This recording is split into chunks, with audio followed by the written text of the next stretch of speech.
Ayan, walang ligo maghapon dahil nag-uulan. Siya lang yung mabaho, hindi talaga ako. Ayan, nagagawa kami ngayon ng breadcrumbs, kami ni Kuya Gray. Yan, with hotdog.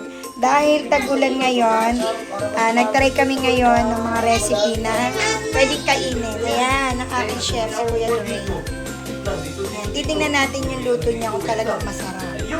Siya, binabalik niya na. Ito yung hotdog, tas itlog, tsaka ito yung fries. Tapos ito yung bread. Ayan, binabalik niya.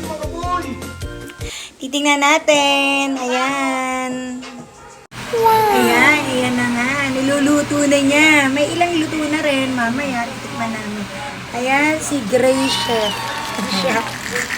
Ayan na nga. Luto na nga ni siya. Ayan, titikman natin. Ayan si Tanay. Hi, Tanay ko. Hi. Ayan. Ito na siya. Titikman natin kung talagang masarap. Ito siya. Up. Luto ni Kuya Gray. May hotdog. Bakit walang cheese? Wala yung cheese. Isa-usaw niyo sa toyo. Sukat. Ay, ito ano daw sasundan natin sa... Ito. Ito siya. Sarap. Yummy. Thank you,